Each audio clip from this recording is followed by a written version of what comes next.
Bonjour, ici Michel pour actualité-dvd.com et aujourd'hui je vous parle de Cinderella de Charles S. Dobbin, sorti en DVD chez Shout Factory le 7 octobre 2014 et mettant en vedette Ginger Rogers, Walter Pidgeon, Celeste Holm et Leslie Ann Warren.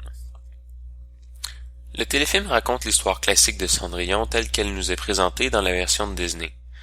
Une jeune fille esclave de sa belle-mère et de ses demi-sœurs se voit donner la chance, par l'entremise de sa fée marraine, d'aller au bal rencontrer le prince. Il tombera amoureux d'elle et, après sa fuite, sur le coup de minuit, tentera de la retrouver à l'aide d'une pantoufle de verre.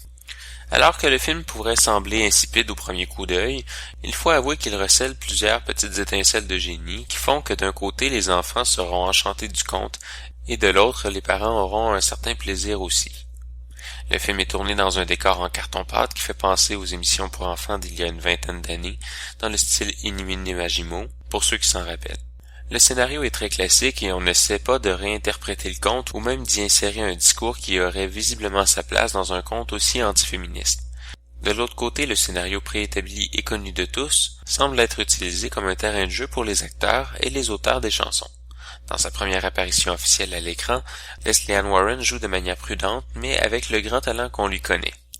Ceux qui l'admirent dans ses rôles dans Clou et Victor Victoria auront probablement un certain sourire aux lèvres en la voyant en Cendrillon.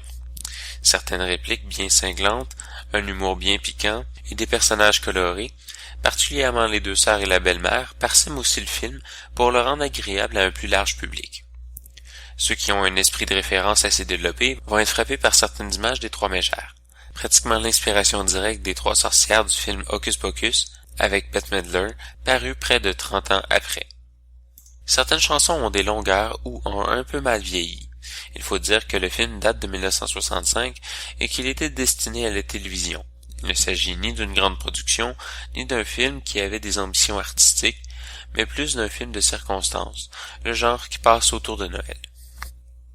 Le film est présenté en anglais seulement, avec les sous-titres en anglais et espagnol. Dans les suppléments, on retrouve une rétrospective sur le téléfilm.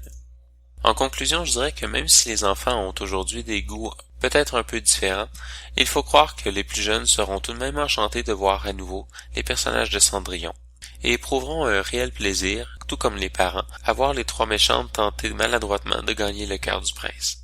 C'était Michel, je vous remercie et bon visionnement.